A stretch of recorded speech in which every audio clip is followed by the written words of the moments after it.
SESI, uma iniciativa da CNI, Confederação Nacional da Indústria, apresenta... The Australian education system has had significant changes. Over the last 5 years, we've introduced one Australian curriculum. However, each state and territory in Australia then takes the Australian curriculum outcomes and integrate the previous curriculum that they had.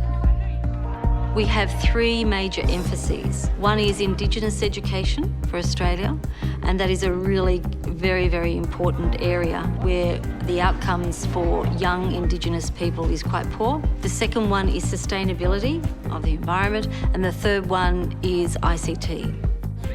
So a term we use in Australia so that we're inclusive and there's not elitism, we try to say government and non-government schools. We have more government schools than non-government schools, and in non-government schools there are collectives of school systems, and the funding in Australia is quite unique in that those non-government schools do gain Commonwealth funding, that is federal funding, and they also gain local state funding. And there's a very historical event. Parents, for example, of government schools said, hey, how come these non-government schools are getting all this funding? And the public school systems couldn't really handle that amount of students. So we have a great deal of, non-government enrolment here in Australia compared to other places.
What I like here, it's a totally different environment. I've heard my friends' schools, they do things completely differently, and to be honest, it sounds really boring compared to what we do here. When we do here, we work with each other, with the teachers, we work as a class, we do creative activities where we make posters and everything. And it just makes the fact that we're learning and that we're growing up and gaining knowledge, it makes it more fun.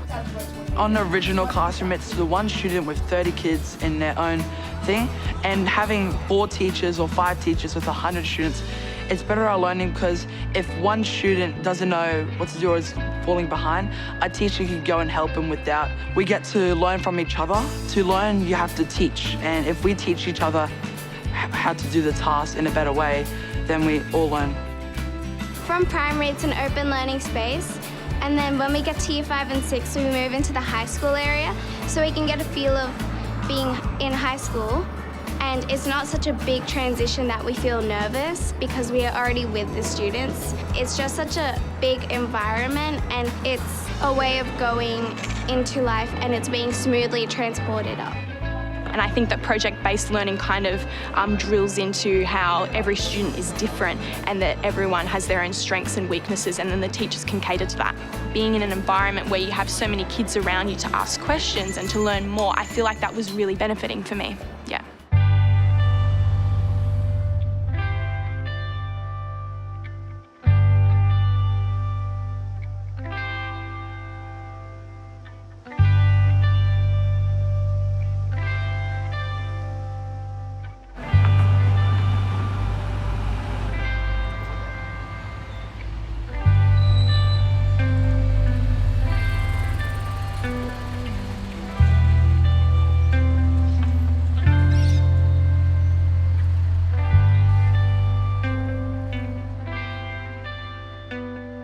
The Catholic learning community of St John the 23rd is located in northwestern Sydney. As a Catholic learning community, we are very much a part of our local community and the people who surround. We are a part of our parish, the parish of John the 23rd, and as such, we have an early learning centre, we have a primary school, secondary school, so we are very much a part of our local community.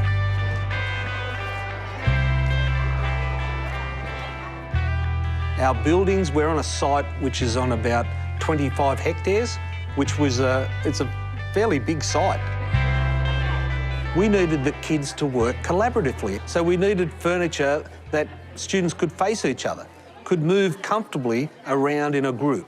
They had white tables so the students could write on the tables. So we needed technology that would allow them to be connected to students around the world, to be connected to each other, to other schools.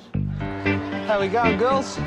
You going all right? Yeah, what have we got here? All your lunches from my kindergarten kids. Yeah, you're my kindies. You're my kindies. Give us a smile, come over here. Okay, bye. And in 2005, we wanted to build a school which was full of life, which was open, which was an agile school, which encouraged students to learn in a contemporary fashion, 21st century skills. We have now developed into a school which has an inquiry-based focus, which is student-centred, which is agile, where learning is eclectic. So we have a range of different pedagogies at our school, from project-based learning to flipped to design. We have a range of different pedagogies. Significant challenge was our students were passive learners. They, like most teenagers, they want to come in and be told what to do. And to challenge them to be okay and be comfortable with being uncertain about something, to challenge them to be open-minded, to explore where they could go, and really for them to be confident enough to talk about themselves. I'm learning, my success is this, my areas for development are this, and this is what I want to do to get there. So one challenge was our students, and the other challenge was teachers. We tend to think that we are the providers of all the knowledge to our students, and this model really challenges us to know every student, to be able to sit with them and point out to them areas that they need to work on at that moment in time.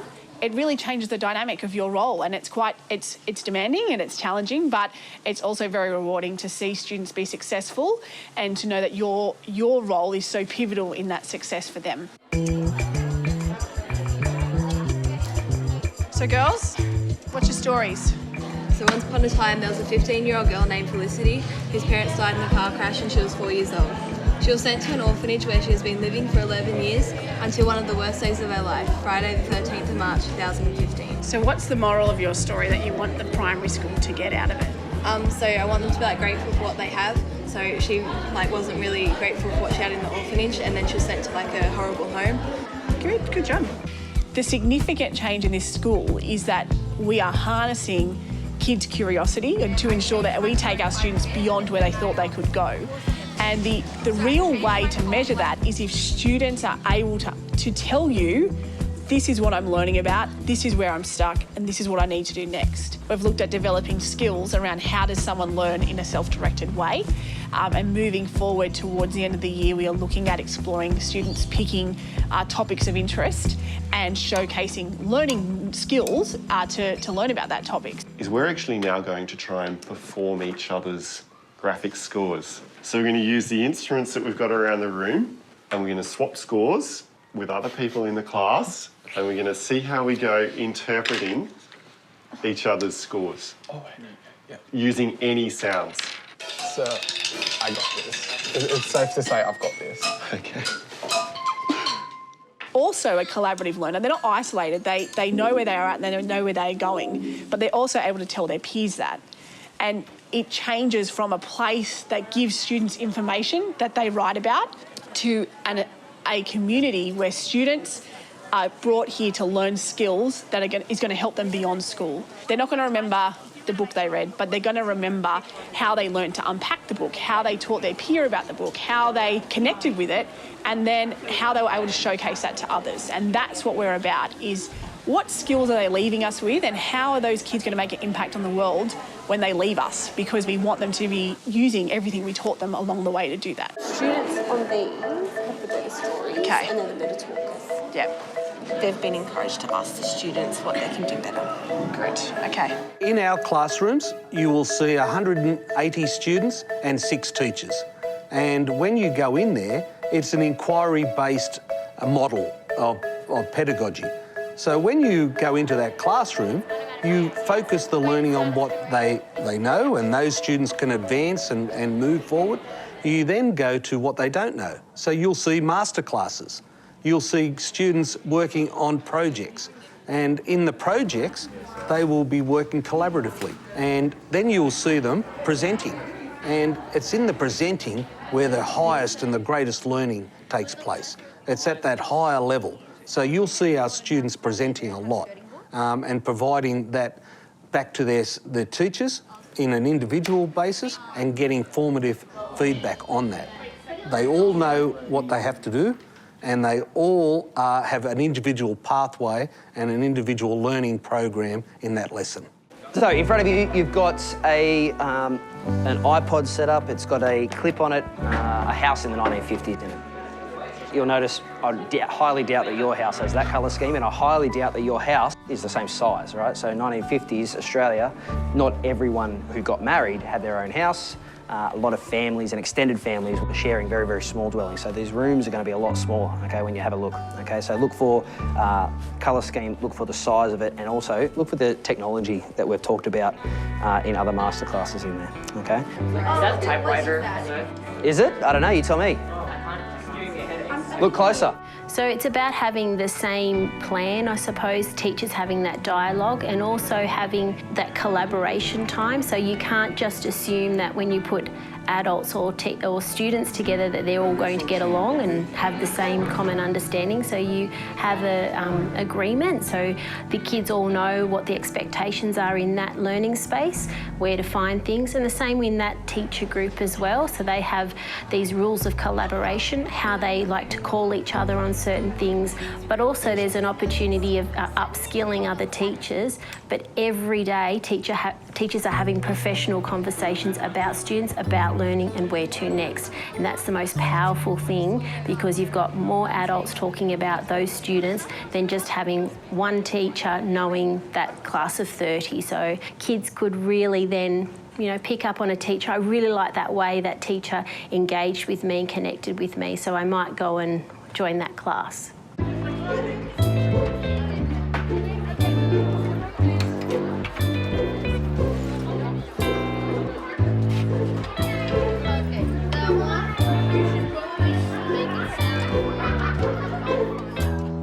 All right, what I want you to do is, you've had a look at this criteria. I want you to come up with a goal now that will help. So you've got some areas of number 13, but you're moving towards it. So what's one area you want to work on? And I'm going to get you to write a goal on the card, and then we'll head over to the wall and we'll put it up there. Yeah, in English, our students, we developed a good writer's guide from kindy right through to year 10. And what that does is it identifies for students what a successful writer looks like at a midway point in the year and what it looks like at an endway point in the year. So each student with their teacher presents writing to the teacher in consultation with each other. They determine where that student is in their learning journey. So each student is given a right to goal to improve their writing, and then this is placed on our good writer's guide.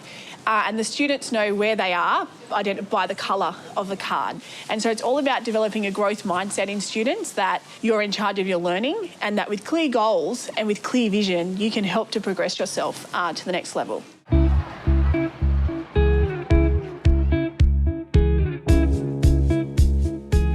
I had friends that had gone here before, and they were really enjoying everything here, the flipped learning, the open classrooms, all that sort of thing. Just looking at everything that this school had to offer from the subjects they had, which were more, I'd say, diverse from what my old school was. So it just gave me more opportunities to set myself up better for the future. and that's all I can really ask for when looking for a school, so we're better to come than one of the best schools in Sydney. We have the 4 houses, so Manning, Xavier, Roncalli and Durg.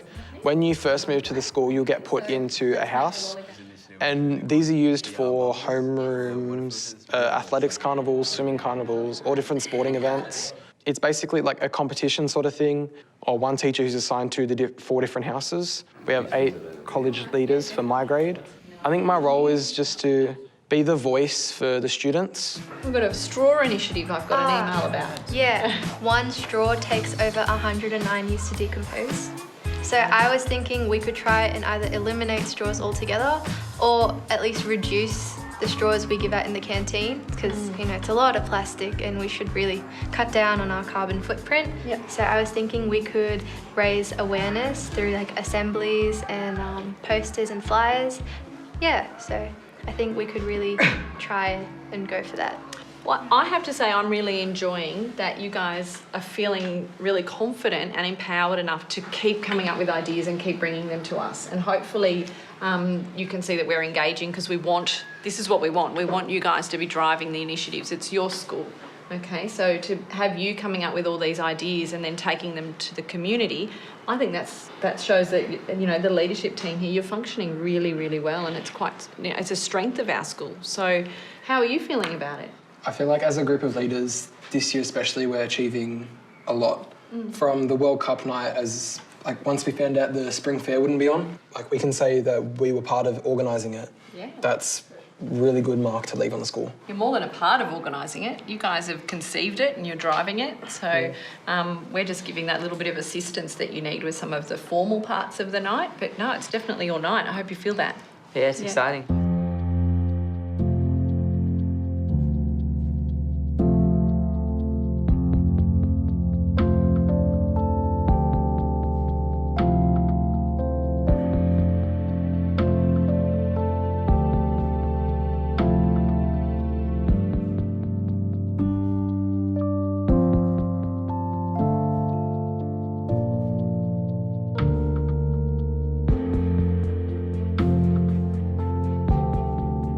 At our school, every student counts. So we're trying to provide an environment in which all students, we have many students who go off to the best universities, but we've got to provide an opportunity for all students, those students who are going to be plumbers and builders and hairdressers and lawyers and teachers. So in providing that environment, we've had to change our curriculum. So we've now catering for all our students by offering vocational education. The clamps, guys. Let's see how the clamps are coming up here. Yeah. And make sure, guys, remember that's cleared underneath, because you don't want to saw through the bench. What other safety equipment again? Safety glasses and gearbox. All right. Okay. All right.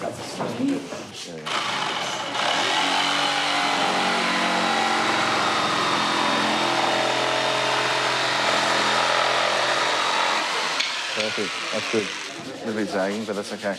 All right, so remember, set it up again. I'll see how to set it up so you can get that right again. Grab your tools. If you don't understand, guys, just stay here and I'll clarify a bit more.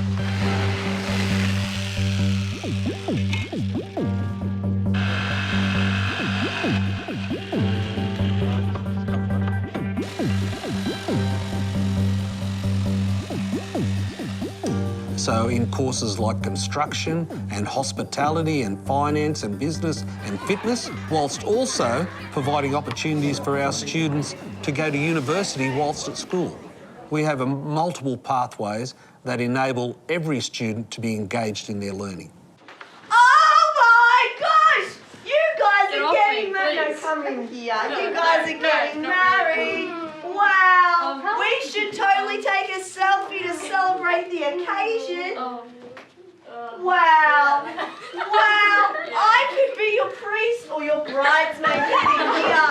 Yeah, I'd be a great bridesmaid. Wait, would I look good in pink? I don't know. I I think drama is really important in the curriculum because I think it allows them to develop their confidence. So something that I really like about it is that it gets them up on stage, gets them talking to each other, communicating in a different way. So we do have a couple of kids at the moment who are sort of just like really starting to blossom and come out of their shell. So I think it's a nice way into public speaking and just feeling really comfortable talking in front of people, really. So I think it can offer that to everyone who does it. It teaches the kids to actually use their bodies as a way of communicating, teaches them to communicate with each other, how to problem solve, because you are always working together in a team. And then it also has really nice links to English, because obviously you're telling a story when you're performing. So I think it's valuable for anyone. Okay, can the surgeons please find the coronary sinus, and the scribes need to write the coronary sinus needs to be located. When you're cutting it, make sure you put it on the floor because you don't want to hit your hand. Just to that like black spot next to the straw. Yeah, make sure you cut that bit at the top. My role as Dogue house leader is I look after all the students in my house from year 7 to 12. A student who's going to be like to help everyone, that sort of thing, going from if a teacher needs help or a student needs help, or yeah, I'm there to help. Maybe instead, so you I can see remember like my two first there, so dissection in maybe high you school, want we to did a cut on chicken. that side, but don't do that yet. What's this? This is a sheep's heart. Especially through like our lap classes, we do a lot of things about mental health and issues surrounding that. And we actually get to go out and present to the primary students, and it's good because we get to teach them something that they can use, and then they can also look to older students for guidance and support. It's different because the high schools get to be with the primary school. The level of collaboration, especially between ages, is something different that I didn't get.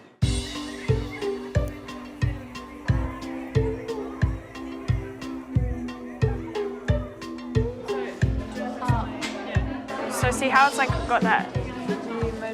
I think we used to use move steering because that like had both B and C or whatever. Oh, right, So like okay. get rid of that. Yeah, right, okay, that makes sense. Because that one only was moving one wheel. And then where yours plugged into A and C. Yeah. Yeah, so, and then like you put it on for rotation. I think it's meant to be straight, isn't it? Because otherwise it goes wonky. With the freedom, it's really good because we can choose how we want to learn and how we want to present our learning to all the other students or the teachers, and that then shows our understanding of the topic, and the research has shown that we learn better through each other. So instead of the teacher standing up and teaching us and then we hand the assessment in to them, instead they tell us our driving question, so the question we need to answer through our presentation. Then we go out, do the research, teach each other in the group, and sometimes go to master classes where the teacher gives us a little bit of information, but then we teach that to the rest of our group and then put together a big presentation to then show the rest of the class.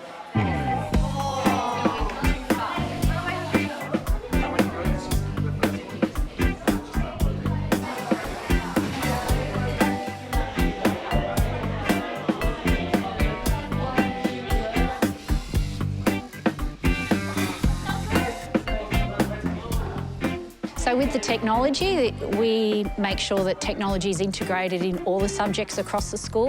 One of my roles is to work with the teachers to ensure that we have the right tools in place to make the learning as authentic as possible for the students, to give them a lot of options. And it is across the school. It's a BYOD program, meaning they all bring their own laptop or iPad in primary school. We introduce technology such as the VR headsets as a tool to support the learning in the classroom and support the teachers and students. So what did you do? We programmed it, but we just like kept trialing it. We can tell you what the measurements were. Okay, all right. Okay, so let's have a look.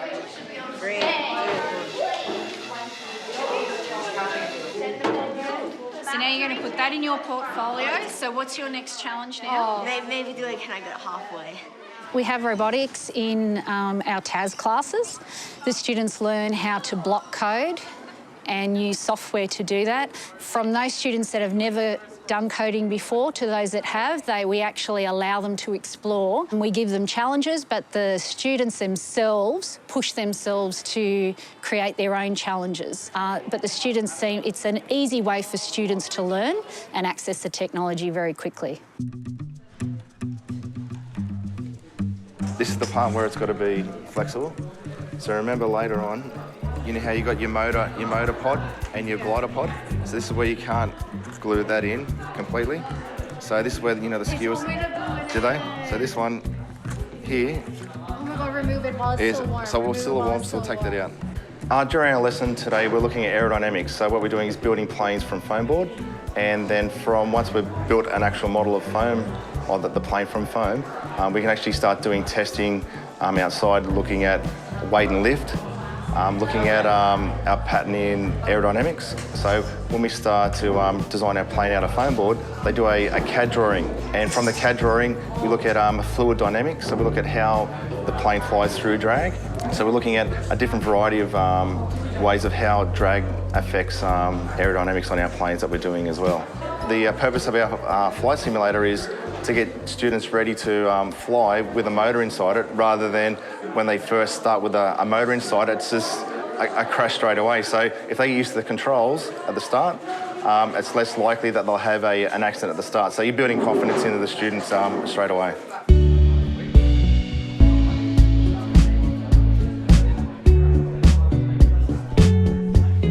STEM is fairly new at the school. We are learning about different topics like science, technology, engineering and mathematics, and we're able to apply that through our projects. So like the aeroplanes, we're able to learn about all the different components that make an aeroplane fly. Therefore, we've learnt how to build an aeroplane, and then we can apply that in other subjects like maths, because we already understand the background information to it. So that's really good for the future jobs that we're all going to go through, because it's not going to be the same.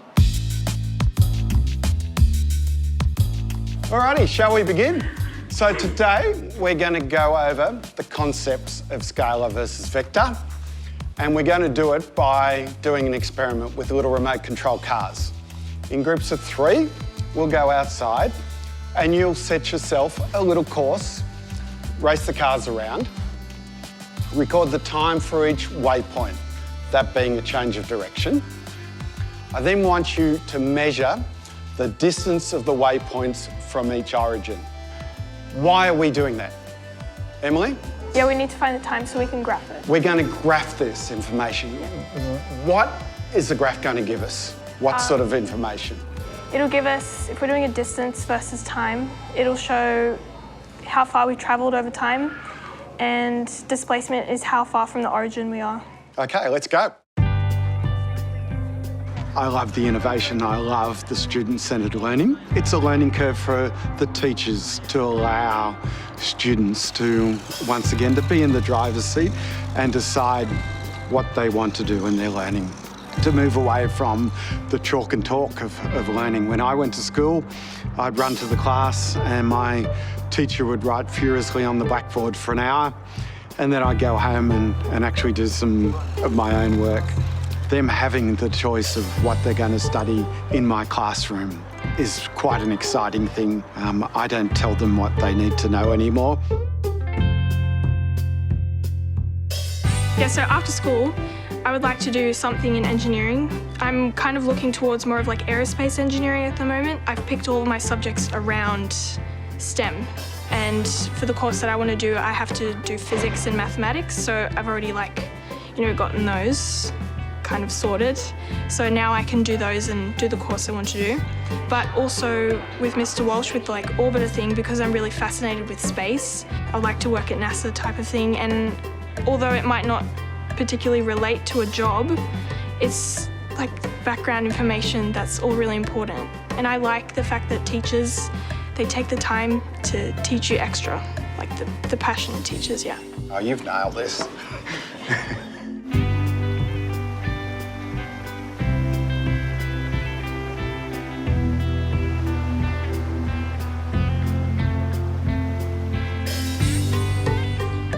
Straight over that direction. So if we go outside in a moment, Jupiter is just above the horizon, hopefully above the trees. There is our Milky Way. So Centaurus, a K, because the Greeks use K, don't they, rather than C. Rigel and Hadar, they're the two pointers. Rigel being Alpha Centauri. And you can see there's a little Alpha circ written just above it. So we're focused on Jupiter here, haven't we? So I'd like you just to file through quickly, have a look and take note what you're seeing without telling anybody.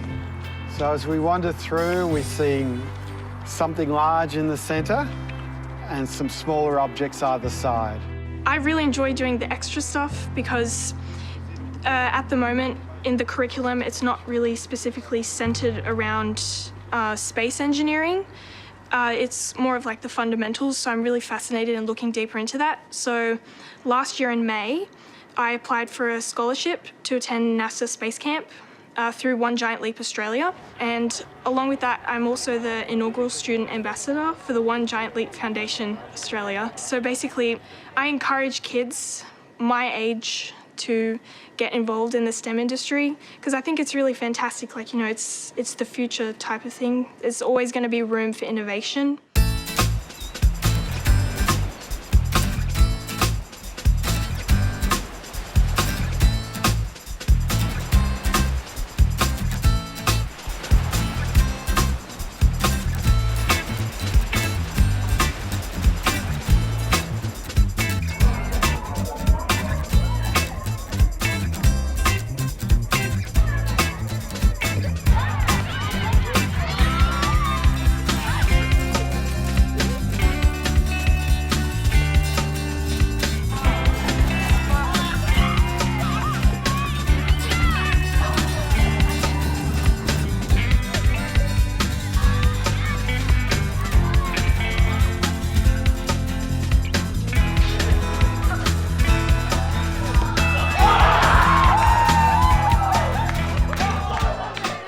I love being out in the playground with the kids. The students need to see their principal.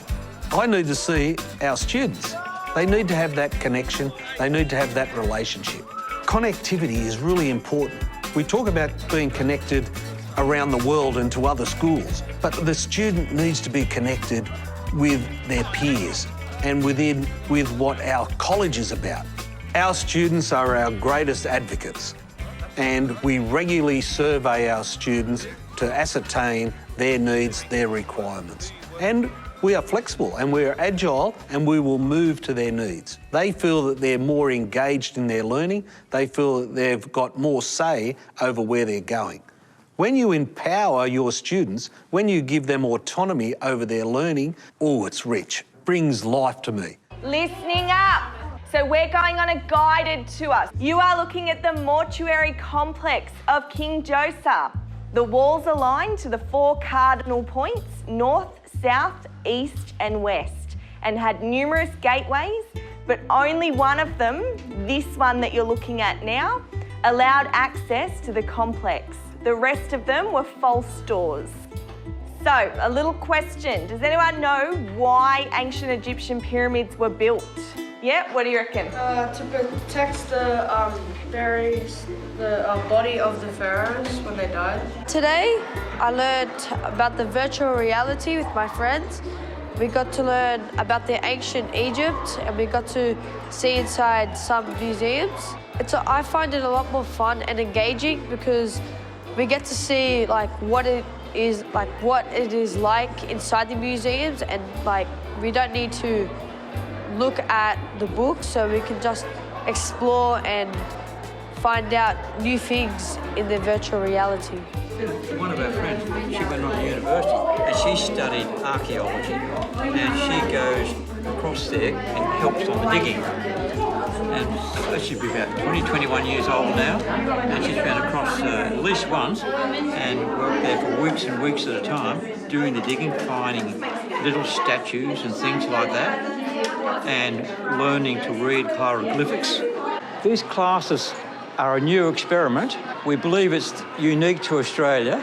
There was a feeling that the children do not engage very much with older people. Well, that is more or less what we're doing in the classes. They're using our knowledge and ask us what's going on.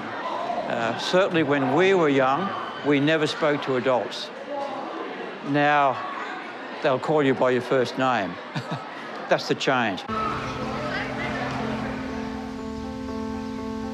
So now we're gonna do a song. It's called Ablaze, so hopefully you guys remember the lyrics. So can everyone stand up and we'll sing the song together. Dear Jesus Christ, come to purify my soul. So we have youth group in St. Mark's every Friday lunch. So we do a bunch of different stuff. We do some songs, we do like sharings. So now you're in. Link on to someone. Link on to someone. Okay, now you're in. Yes, we are first and foremost a Catholic school, but our Catholic school is open to all. And in our school, we have people from many, many different faiths. We can learn from others, and we're open to that dialogue. St. John the 23rd was a marvellous Pope. They called him the Good Pope, but I think as the Pope, he changed the church. He opened the church up. Following on from the footsteps of St. John the 23rd allows us to change education, to open education up, to recontextualise the vision for education in the 21st century. So, going on from last lesson, Fernanda and Claire doing the sandwiches, which I've set up just at the back there. The hot food I've put here will be Whitney and Olivia, but I've also I'm going to ask you girls to do the punch. Be ready to take drink orders. So, but in this actual hour of preparation, you've got a little bit of flexibility. So what I'm going to get you to do is go around and help whoever seems to be falling behind. We've only got an hour to get all of this up. So we're at St Mark's Catholic College in the hospitality kitchen, where we are designing our own cafe to have on site so that the students can run a cafe. So they are responsible for all of the steps that lead to service in our service periods, which we are now running once a week.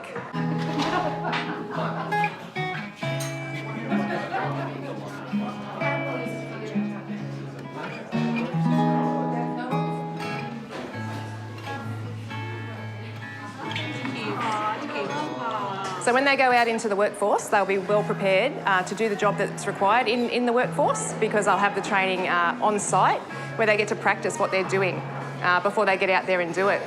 So we give them lots of opportunities to have experience in different roles, so that when they do go for a job, they can put on their resume that they've got experience in the field.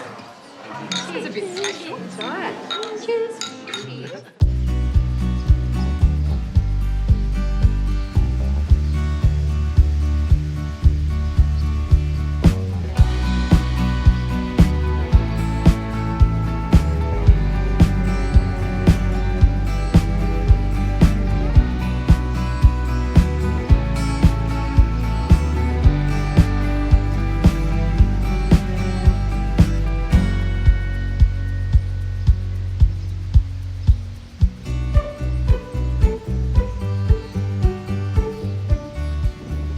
This afternoon we have a staff meeting, staff professional learning afternoon, and today we're sharing our experiences around project-based learning. So there'll be an activity, it'll be differentiated, and you'll see a variety of staff interacting and providing feedback to others. Personal development in our profession is very important here, and it's encouraged. It's one of the priorities at this school. So we get opportunities to not only work together, because we do have experts on staff, and we get our staff to run workshops, staff development days, but we also get experts in. We send staff to professional development days, and even quite recently, we've done some school visits. So I was part of a group who went to San Francisco, and we visited a number of schools that basically did mainly project-based learning. We're actually doing that here, and we just wanted to see how we're going and also what other improvements we can make. And that's valuable learning that we bring back to staff, and then we workshop and share that with our teams. We try to encourage them to go and research symptoms of diseases. We don't tell them which ones to go and research. And then I've come up with these patient files, there's 6 of them. So when the kids go and attend their specialist clinics, and we're role-playing here, we are medical professionals and they are our registrars, and they come to our clinic. This particular one is a 4-year-old boy. We don't tell them that this is asthma, but through the information that we give them and the functioning of the healthy system and their research, they need to come to that conclusion that this is asthma. How would they study these diseases? Traditionally, you would literally tell them to go and do research, symptoms, cause, blah, blah, blah. You'd give them a list, they'd go online and they'd go to probably the asthma website and go and just pretty much find the information, regurgitate it back to you. But you do it in the opposite way. You tell them the disease, you tell them the outcome, and then have to find the symptoms of it. But now you're giving them the symptoms, they're going to make the conclusion. It's always a challenge when we get new teachers into our school. So it is vital that we retrain them and train them up to the way we would like things to be done. When we talk about project-based learning, if we talk about flipped learning, if we talk about design thinking, that is the way that will ensure that our school is sustainable. So the next step I need you to do is I want you to look at your own essay, I want you to read it, and I want you to mark it. So what would you give it based on what you think the A looks like? Is it an A? Is it a B+? Is it B? Give yourself a grade. And then I want you to write down for a buddy the areas you think you need to work on. So can you look at my use of evidence to see if that's something that they think they agree or disagree with? So point them in the direction of what you want the feedback on, okay? We know that our students learn best when they are able to self-reflect and identify where they are at. So we build evaluation into to nearly everything that we do, and students will often, before they complete a task, evaluate where they're at using a rubric and criteria. We also encourage peers to be part of that process. So students will often pose questions. I'm wondering if I am, using appropriate sentences, and the peer then knows what to look for the student. So the student's identifying what they feel may be gaps, and their peer is able to identify those gaps for them. I focused on one area of the book rather than looking at the text holistically. So rather than just focusing on a really specific part, if I draw other ideas from other parts of the text, I'll be able to bring those elements together to make a stronger argument. Got some feedback for Kelly's body paragraph. Well, it shows that she's analysed the entire text as a whole and drawn the core message from the text and had that insightful look at it to be able to see all the different elements that lay on top of the core message that's been expressed, which she could do, but she's only looked in depth at one chapter. So you know that she has the understanding, it's just not expressed through all the evidence from different aspects of the text. And then lastly, that's when the teacher input comes in to ensure that the students are accurate in their representation of themselves and that the peer is effective in identifying key areas. And then we will showcase a peer who's an effective evaluator to other students. And the students value the peer feedback often more than the teacher feedback. And when a student can efficiently identify areas of strength and weakness in themselves, and they can do that to a peer, that is a level of metacognition that supersedes anything a teacher would be able to do for the student.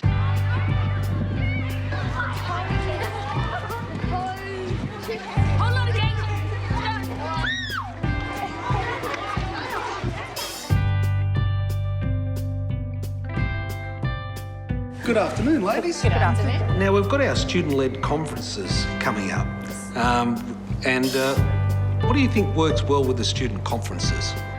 I think it's more hearing from the kids. Yes. You get to hear from the children's perspective, yes, how they're learning and how they're coping with it all, and enjoying it, yes, more so than just hearing what the teacher has to say. Yes.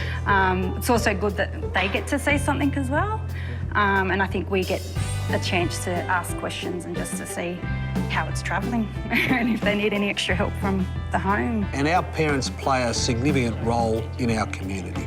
They are engaged in the classrooms, they are engaged outside of the classrooms. We value and respect their contribution to our school. We expect that they contribute and are a part of their child's learning.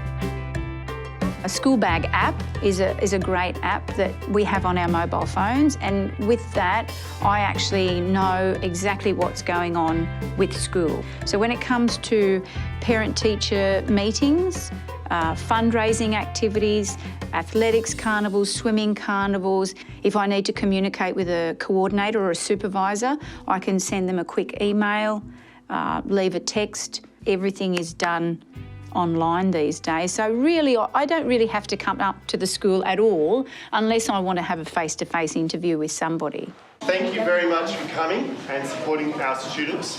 The aim of this recital is to provide an opportunity for all of the students in the Year 11 class to perform and have the opportunity to deliver a public performance. And in that sense, it's also a chance to provide an opportunity for the students to continue their growth in performance. Hi, I'm Leanne Takardin, and I'm going to be playing Minuet 1 by Mozart.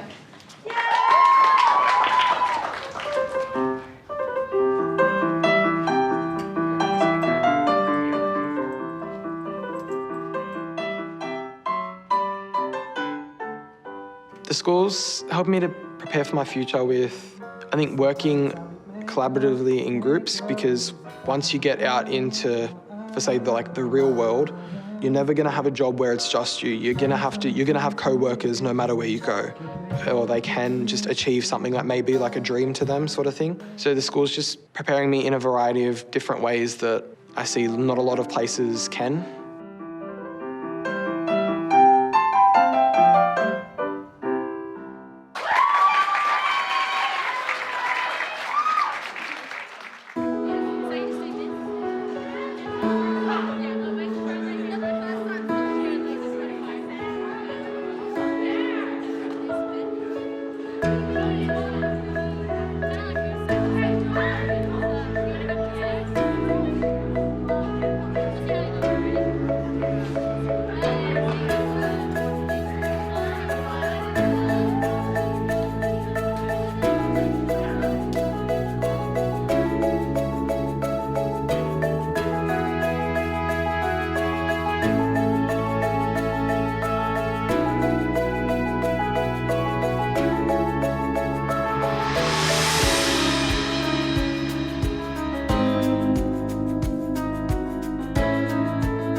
My goal is to develop a school which is a school for every student.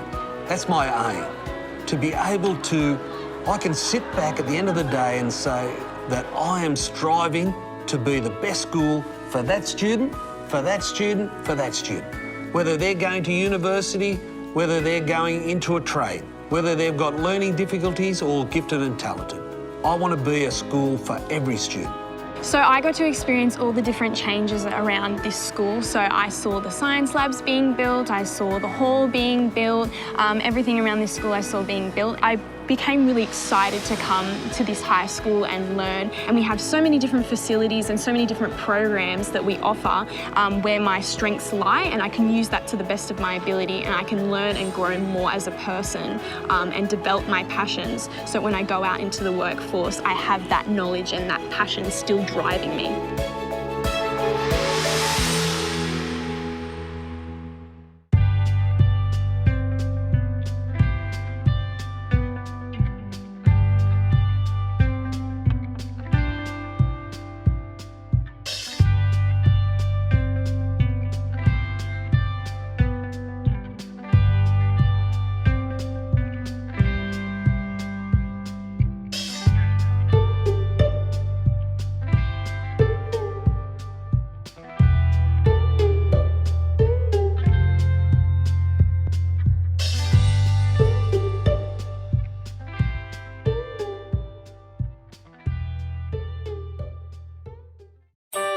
Uma parceria SESI, uma iniciativa da CNI, Confederação Nacional da Indústria.